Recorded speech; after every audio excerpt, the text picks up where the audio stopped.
Well, without further ado, I'm going to start with the syndrome, a group with which, or a period with which I'm personally associated. Now, in the short period of time this morning, I'm not sure whether I'll dwell over much on that. It has the most slides. But I'm interested in people, having taught for many, many decades, having edited, having communicated, exhibited, and basically I've become, and who can't in that situation, become interested in people and what makes things tick, and what the network, and I'm thinking about WAF itself. WAF itself is a sort of,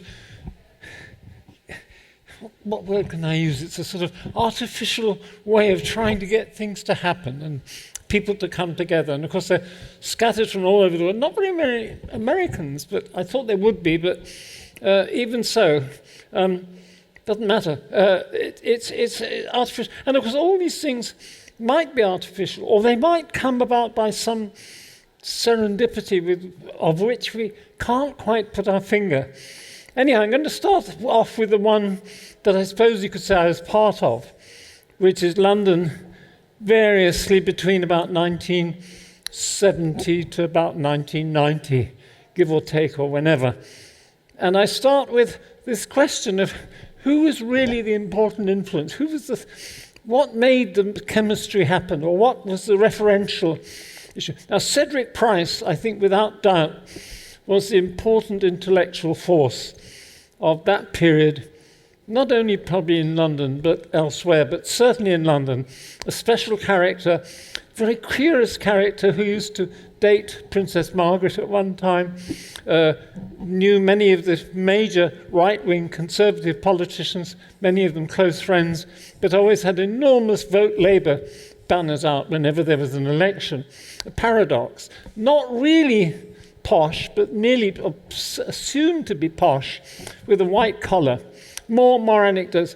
But then there's this other character, a Canadian Jew who'd found himself eventually the head of the Architectural Association, Alvin Boyarsky, the man who really made that architecture school and the scene, and I'm really talking about scenes, made the scene come alive. And they had a good relation between each other, different, very different though they were as personalities. But between Cedric and Alvin was some magic space, and I'm talking more about the theoretical academic end. There was, of course, the building end. And just in passing, the role I'd been talking to Ashley Shimon this morning about the role of the magazine, and AD in particular, which is now in a new sort of format, the business of the interlocutory character of the magazine.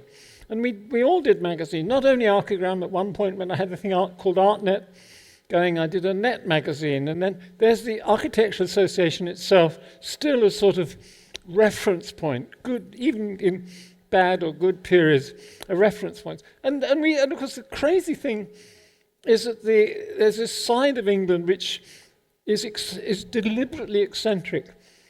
And so, at a certain point we made the Warren Chalk's capsule with wallpaper on it, with Raina Banham talking from it, and made curious sort of conferences. And AD itself, here's a cartoon which included both Cedric, Warren, myself, and Boyarsky and a couple of other characters. I don't know what it makes us look toy-like, makes us look like sort of almost like idiots. And that was all right. I think in the English psychology, that is important to say we're not pompous, we're funny old characters in a yellow world. Why not? So there was the role of Cedric as a creative artist, working with famous other people, working on absolutely seminal projects that would never get built. But then, of course, there was the producer, not to be sneezed at also as a thinker, somebody like Foster. And this was going. Then there was a very interesting aspect of this scene, which was the difference between the people who hovered around James Stirling and the people who admired the Smithsons. And I think history has been kinder to the Smithsons than it has to Stirling, because Stirling was a sort of doer's architect, And in a way, this is too simplistic, but the Smithsons were the thinkers, architects. And the period, and it's quite interesting to say, deliberately put a non-typical piece of Stirling up there. Stirling, when he was trying to do a plastic building and windows with rounded corners, which was not typical. But his sketches, which I still tremendously admire, somebody like Tom Main and I often have conversations about James Stirling's organizational diagrams, which are brilliant. Whereas the Smithsons, at a certain early moment, were doing almost a sort of painterly, modernist, internationally modernist house plan, the house of the future. But they actually built buildings, though the ideas are interesting, are quite dour. So this is a slightly naughty pairing here, because you could go into other territories of things that the Smithsons did, where their plans started to get almost, dare I say, orthodox, and where Stirling actually threw away plastic and rounded corners and went to traditional materials. But I haven't got time. There was towards the end of the period, a key exhibition called Stirling, Rogers, Foster in the Royal Academy. That was when these people had become public knowledge, and probably the best architecture exhibition there's been in London in my lifetime. Another polarity is that Foster and Rogers, very, very, very different personalities. Foster, careful, basically shy, the sort of grafter from Manchester. And Rogers, international, jokey, jolly, very good, very intelligent conversation. Both had studied at postgraduate at Yale with, guess who, Stirling as their teacher. This I find intriguing. One would love to have been a fly on the wall. And of course, as is well known, shortly afterwards, Rogers and Foster for some time worked together. Sadly missed is my first famous student. Yes, Nick was a student of mine in my first year of teaching, and actually has always slightly been in the shadow of Foster and Rogers, etc.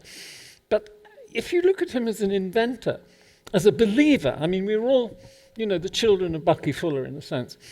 And he was the one who's actually carried it through. It was probably the most expensive, his bathroom tower, which was pulled down, of course, this series of plastic bathrooms winding round behind typically an old London terrace, was probably the most seriously avant-garde constructed object of the whole period. And in later times, his railway stations, I show you the one in Melbourne, which I found to be a beautiful thing to be in, as is the terminal which was done for the Eurostar before they moved it. Still magic. He actually a really, really magical sort of architect, of course, of the school of the Meccano set. I can remember when the team who'd done the Sainsbury building for Foster reported to everybody they knew, they've done the longest neoprene gasket in the world. You could say, so what? Or you could say, great, in the tradition of the sort of boys' own paper and the kids making things with bent pins and sticks. And, there's that old sort of thing coming from the Second World War, dare I say, of the invented thing, the bouncing bomb, the geodesic structures to make aeroplanes, Barnes-Wallis, and all of that, which runs deep in the high-tech period. And I suppose I'm not deliberately, but I'm coursing around the fact that the high-tech, in my view, unfashionable though it is now, was probably one of the best moments of English architecture for 100 years. And if you take the British cycle, I think it goes from, like today we have this mimsy London vernacular, which is a sort of architecture of wimps. And if you look at history, over a certain cycle, we go through this wimpish period, this dour, wimpish period. And then there's suddenly an inventive period. If you track back over the last 100 or so, yes, I'm not a historian, but if you seriously do, you see that it's this rise and fall of the wimp period, the inventive moment, the wimp period, etc., cycle. And so I skipped my own drawing, but yes, so I have to admit that archigram was part of that, always with reference to Cedric, who was the sort of a sort of slightly chastising cousin, but on the same side of the firing line all the time. Another thing that's particular, I think, to this is the role of engineers. There was the Samueli stream and the Arab stream. And Frank Newby was the child of Samueli. Hunt was the child of Newby, and so on and so forth.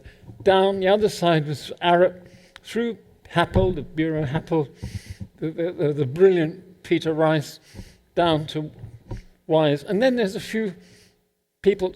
I've worked with at least 4 of these people on projects. And I think we had an unsurpassed engineering thing. Actually, some of the high-tech stuff, the real spirit, the real ideas were coming from these guys. I don't say that just to be polite. It's really so. So let's take a period I didn't know, but I'm fascinated by. Vienna in this period, partly stimulated by that marvelous book by Karl Schorsky, Fin de siècle Vienna, and partly stimulated by the fact that I built in Vienna. I'd known all the later people, the Himmelblaus and Hausruckers and Hans Hollein and so on. But I'm not talking about then, I'm talking about this other period. Remember, I'm not a historian. What was the relationship between Wagner and Loos? I haven't checked the dates, how much they overlap. Loos, was he the Cedric Price of Vienna? This is just a hypothesis. Was Wagner the Foster of Vienna? I'm always interested in seeing parallels over history between the role of the doer, the role of the talker, who does a bit of doing, which is much talked about. Or was Loos closer to the Smithsons? Occasionally bringing it off, but talking about it as much. It's only a hunch. I'm fascinated then by the offspring, that Wagner, who had this more enormous oeuvre and is well known to build a lot of buildings on the Ringstrasse that you never hear about because they're quite neoclassic. But people like Olbrich, who goes and works for him and then takes off. Olbrich, I think, is fascinating because what a popular thing to do a building that looks like a cabbage, do a building that looks like an upturned hand. I mean, this is brilliant communication, if nothing else. Then he dies young, so we kind of have to move on. That Loos's influence were through the word. I don't know how telling the word crime is in relation to Verbrechen. I don't know much German, but I love some German words that have a sort of ornament or Verbrechen. You can imagine it. People saying, "Oh my God!" And then of course there's the wit of something like the American bar, which is not really remotely American in atmosphere, but the flag is big, and still whenever you go in there, it's full of students from Ohio State or the Sunderland Polytechnic or something. It's just inhabited by architecture students from other places who somehow wink and then buy expensive drinks. But I think the other thing that intrigues me about Vienna is, of course, there was this surrounding that if a philosopher was drawn to wanting to make architecture, if a painter is wanting to do almost a kind of organized graphic, I find Klimt's graphics very, very inspiring as almost tectonic statements. And the fact that Schoenberg doesn't only do Verklärte Nacht, but also does paintings. What the hell was going on in that place? Again, I go back to Schorsky, who very convincingly suggests that it was a single, in a way tectonic, a single cultural stream running across. And then it was lost for some time, and then in the, say, 50s, 60s, 70s, it became also equally interesting, but I'm not talking about that one deliberately. Now, one I don't really know about, except by looking at stuff and then saying, hey, something was going on there. And I think this is a teacher in me, because I've always been intrigued to find students who come from somewhere obscure, but they all seem to be interesting. And then you find somewhere there was a catalyst. Somehow there was a conversation. So Detroit, Cranbrook, okay, I'm intrigued. Why does old man Saarinen, who'd done a very successful railway station, must have made a few bob, goes on the back of a second prize, not the first prize, not the contract, but bloody second prize, runs across to US of A, and then, of course, his son is, though born in Helsinki, I think, nonetheless is identifiable as an American architect, whatever that means. And they bring themselves with them. So, as I say, he does the railway station, moves across and takes to Cranbrook this sort of slightly, what word can I use, romantic architecture to the middle of America, makes a compound which has a school which looks like an English public school, has Swedish sculpture, and sort of the calmness. When you go there, you're back in Europe. Absolutely atmospheric, you're back in Europe. But out of it, the son who grows up there starts to create things like the TWA terminal on the right. I still use the old terminology. And so here we have an intriguing thing. On the one hand, on the left, Europeanism, English, Swedish, Finnish mix, and that the same calmness that you get in those countries. And of course, what was beckoning was this incredible Detroit phenomenon, Ford, General Motors, etc. And perhaps that was the pull. There was a rich man involved, I think a paper manufacturer or something, but I'm intrigued. Why would Saarinen bother? And then out of that came, if you look at this is intriguing because I think this is the son Saarinen studio. It reminds me more than anything of visiting a while back Sanar's studio in Tokyo, full of models. I mean, they were very, very similar atmosphere. But this is way, way back earlier. And the people who came out of it, a mixture of makers and doers, and the most obvious case, the Eames, people that are known on an older generation of the American scene, Tony Lumsden, who became very influential in Los Angeles in the first years that I used to go there, and Batoya of the chairs, but the Batoya overlapping into the chairs being done by Saarinen with the Eames, etc., etc. That aspect of it is, after all, an art academy. And people like Ralph Rapson, I'm a bit of a fan of Ralph Rapson, who, when I was younger, I was always fascinated by this sort of slightly dour but sort of coyly inventive American Midwest scene, of which I heard there's a bit of a revival of interest in recent times.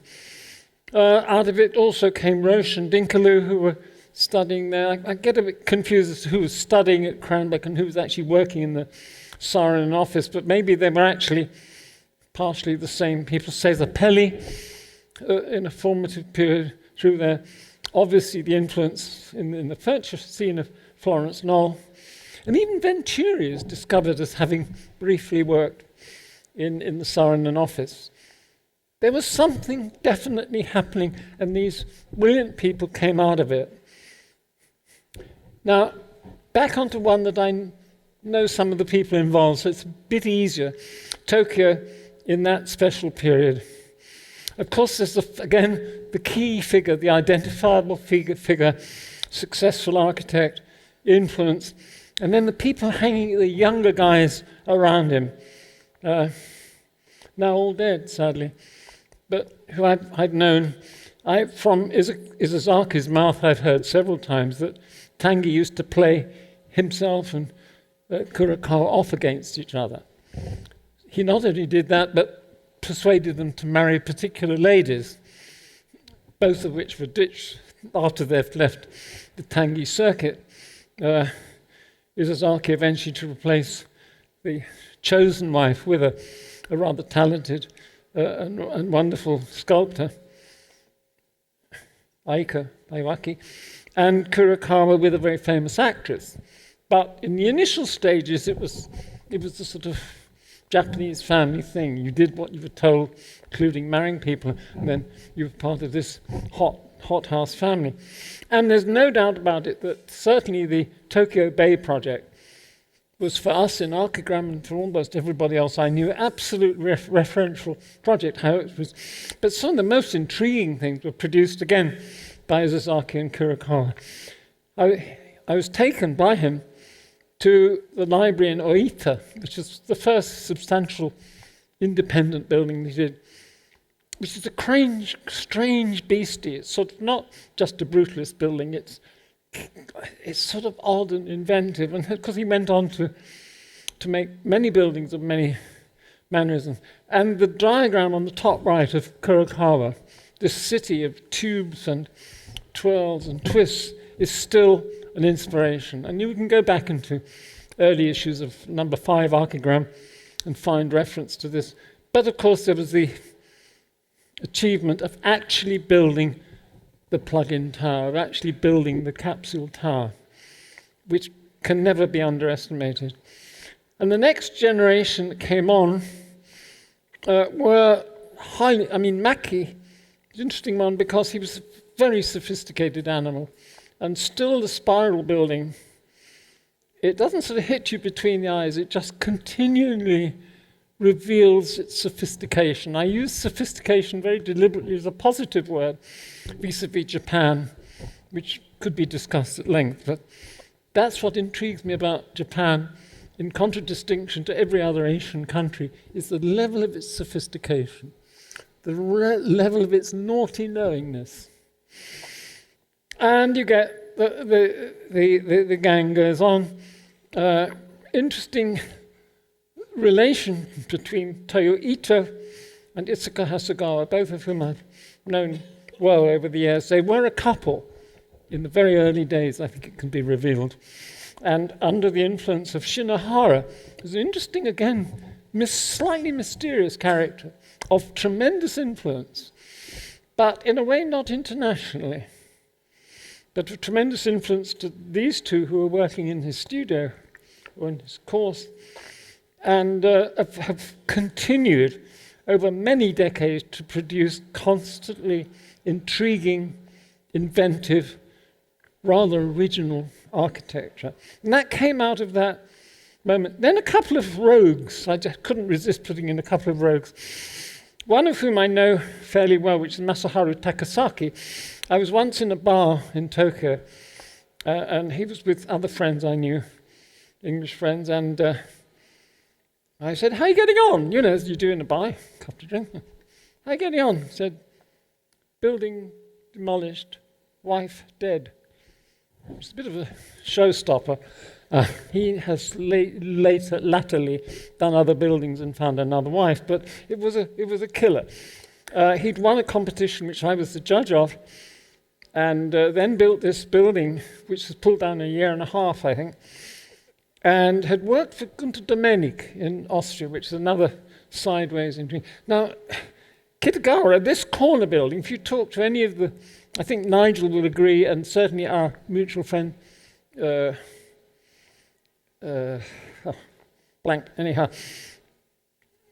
Wilson will agree that there's something about that corner building. It's, as far as I know, when I was last there 2 years ago, it was still there, on the corner, intriguing, naughty, strange, brilliant. And sadly, the rest of the stuff he seems to have done is very normal, commercial, successful architect stuff. But I think what I say about this particular syndrome, maybe all the good syndrome, it's not just the key figures, it's not just the seminal figure and the productive figure and how they relate, etc. It's also the sort of edge people. Really good syndromes have a lot of sort of second-rate people who for momentary appear to be first-rate or make inroads or make waves. And that interests me. Certainly, again, speaking as a long-time teacher, you learn to be interested in these ebbs and flows.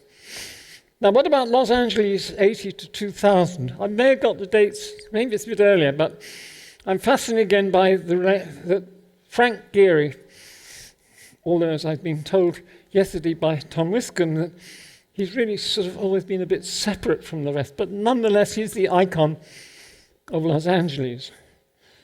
And then there's the academic, though he was a great builder, Ray Cappe.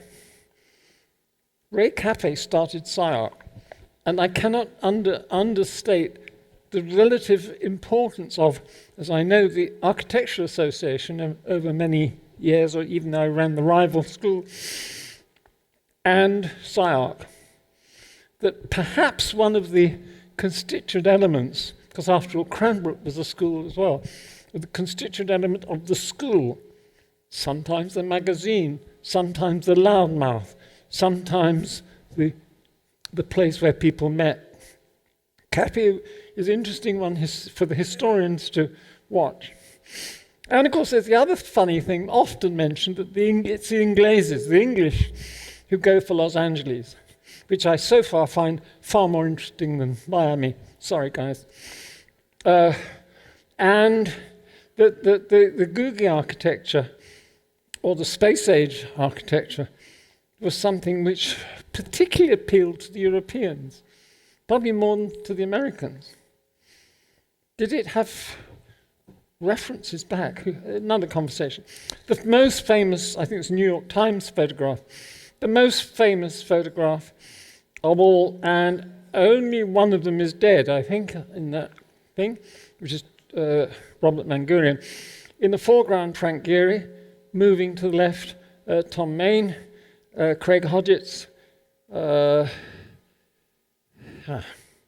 lost it. The one with the tie, Rick Moss, Mangurian with the dog, and Fred Fisher with the jacket. And who's the one in the background? Lost it for a moment. And of course, I have to say that Ron Heron and I, our early sojourns in America, our first ever exhibition in America was in the old SCI-Arc, the old shed SCI-Arc, the condemned building with a dodgy Chinese restaurant, smelly, dodgy Chinese restaurant next door, the roof falling in, people sleeping under the tables. Wonderful. It's a great place. It's smartened up since then. And out of that connection, no, they didn't necessarily all study there, but they were certainly teaching there. Tom Main, his then originally student, Michael Rotundi, Eric Moss, still to be reckoned with. There we see Main and Rotundi in their restaurant-producing period, the Market Street restaurant, and then Kate Mantellini restaurant, which is a wonderful thing. And early Moss, actually the earliest Moss building, I think, on bottom right in Playa del Rey, which is still there if you know where to find it. And a whole series of almost, I wouldn't say bit players, but intriguing characters around Coy Howard, really more of an artist, but a pithy, picky guy with brilliant eye. Robert Mangurian from the valley, I think, and from the Armenian district of the valley. So a little bit of an outsider, but not Craig Hodgetts, who was actually Sterling's best student at Yale. And Fred Fisher. If you look at the house of Fred Fisher, and he is not nowadays, or for a long time, considered an avant-garde figure at all. He's a successful architect somewhere in town. But he did the almost emblemic LA house with the sloping roof and the sort of naughty bits. I mean, that was the quintessential LA avant-garde house. Interesting that it's done by the guy who dropped the avant-garde scene pretty quickly. I'm intrigued by things like that too. What is the dynamic of certain individuals? And I would say LA, for me, has always been the city of signals, whether it was the Coca-Cola building, whether it's Moss's more recent Strat building, or the binoculars of Gehry, or he may be sitting here, Tom's sign building on Sunset. It's a town of signals. And one has to come back, the unfashionable it may be to say so, but Gehry and his trajectory is extraordinary, from the Danziger studio to Disney and to the absurdities that something like Vuitton in Paris. And the other iconic reference, always, of course, is partly through Geary's association with the art scene, is somebody like Ed Ruscha. Now my last syndrome is about a person, not a famous person, also died about 4 or 5 years ago, I think, Andres Perea, a teacher at ETSAM in Madrid. If you look hard, you find there's some very, very quirky buildings. There's one on the ring road near to the airport, an industrial building. You look at them, you say, who the hell did that? But in a period where there were many internationally famous Spanish architects, Perea is not a name that you hear of. But you look at the people that he produced. All of these people are significant originals. Andres Huck, who all the Columbia scene, of course, will know, because I think the current chairman, is Ascon Chinchilla, the most exciting teacher and personality of the period. A slightly younger group who were particularly fashionable about 4 or 5, 6 years ago, Ephraim and Christina, in the Rem Koolhaas Biennale. They were very heavily featured.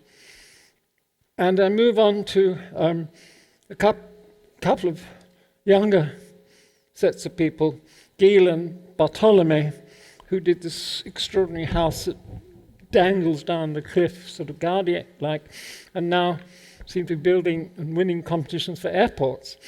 And my own fave, which is a so far mostly drawing architect called Pedro Pitarch, who is quite the most exquisite maker of entrances, corners, linear overlaps that I've ever come across.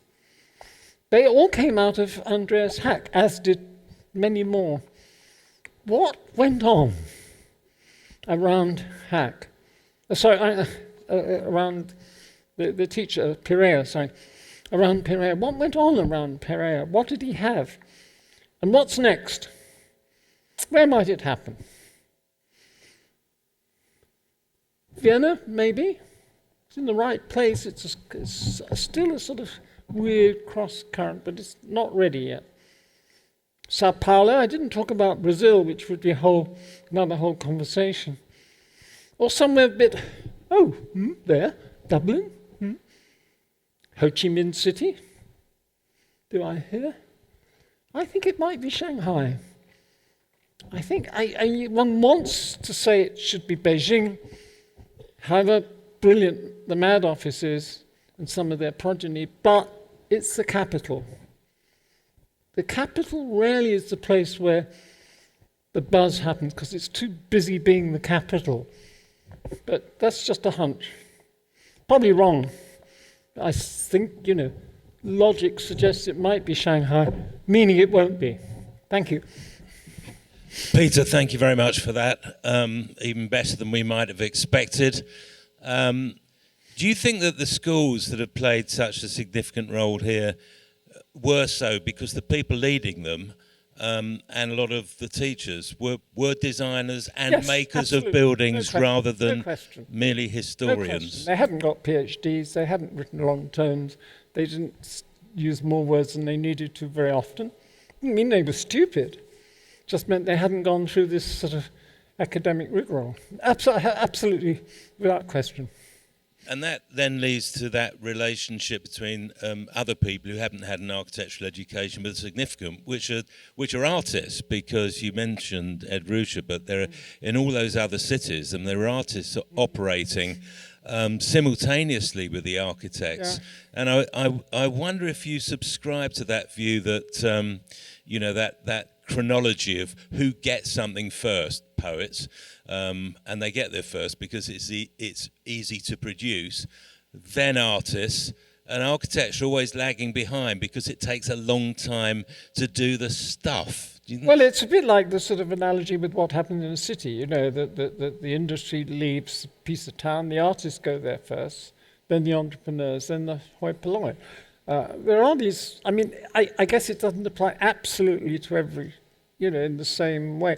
As a generality, just as I've said yes, knee-jerk yes to the generality that designers make better academics in architecture, that artists, yes, for the reasons given there ahead, but occasionally there's something that happens architecturally, I think, that might spark a response in our artists. I think that, for example, archigram in the early days and other periods has been sort of enthused over more by artists. When I got elected to the Royal Academy, I don't think it was the architects who elected me, I think it was the artists, because they found there's something in archigram which resonated with them.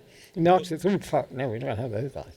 And also, there's the thing about architectural drawing, of which you're obsessively interested. That is the moment when you can speculate, and it's not a slow business because making a drawing is much, much quicker than making a building. I have found that I haven't asked to speak personally, I've found that my drawing has been highly informed by the few things that I built. There are things that you don't discover till you make the stuff. Like with Manim a bit earlier, the conversation about shadow, the thing of the presence of the object, the effect. And I was talking to Tom yesterday about this thing of the 7-degree shift or the 5-degree shift or the 10-degree shift, which can be intellectualized, can be observed, or can be blown. I mean, these sorts of things are, in my case, I can't speak for the rest, informed by making stuff and seeing what the stuff does. And then you say, now if we had that stuff and did that with it. So it's not necessarily, I'm not an abstractionist, but I'm now talking about myself rather than about the syndromes. I'm fascinated by syndromes because they are clues to the better than, if you put the right 3 people in a room, more will come out of it. There's obvious things to say than each one of them walking down the street. And then these syndromes are, of course, more complex because they involve academe, they involve communication, they involve, most of all, relative personality. Cedric, with his wonderful brain, if he hadn't been such an amazing personality, would it have got through? Because he was unbelievably charismatic, as was Boyarsky. And that, much as it could be poo-poo, that person gets through because they've got the gift of the gab, etc. But you can't discount it. The sort of meek, the butterfly generation, the pandemic generation, have a problem on their hands because they can't communicate. They might be brainy, but they can't communicate. That thing about, is it people that make history or history that make people, the eternal debate. I wonder what the Architectural Association would have been like without Alvin Boyarsky. Well, it had good periods, but it had interesting teachers, but it turned its leaders over. And actually, the period I was there had a teacher, a head, who was actually disliked, because I then got to meet the people who taught me later. And they said he was an absolute arsehole. But it appeared to be a great school with Smithson and Stone and Gowan, all these people teaching you. You didn't know as a student, because you were in a bubble only really related to the immediate people, and the head was somebody you saw in the corridor. And in the cities that you've discussed, you didn't mention anything about politicians or politics. You think they had much of an effect? I was never interested in politics until Brexit. And now one is rather forced to be interested in politics for reasons which I will not disclose in US of A. And any final thoughts on what it would take to make your prediction about Shanghai come true? Well, is it a new architecture school? Is it what might it be? It's based upon conversations, strangely enough, of which I've had in Taipei recently, which sounds odd. And my tiny staff are mostly Chinese or Taiwanese, 3 or 4 of them. So hearing gossip from that side, the feeling that because it's not Beijing, it still has the nuance of an international city. It's still open And it's not the capital. And if you take, there's another wing of interest to me, and it applies a lot in Europe. The second city is always trying harder than the capital. It doesn't have all that, official baggage to deal with. Even in Paris, London, which really are so dominant, but even so, it's certainly in countries where the main city isn't quite so dominant. It's the second city to watch. The Gothenburgs, the Antwerps, what is now the LA, used to be Chicago. They're the ones to watch. They have to try harder. Final question, of all the cities you've shown, some which you've known and some which you've imagined, as it were, which one would you have liked most to be engaged with? Tokyo. Peter Cook, you're going to be doing some book signing on the Oro Edition stand very shortly. But once again, thank you very much indeed. Thank you.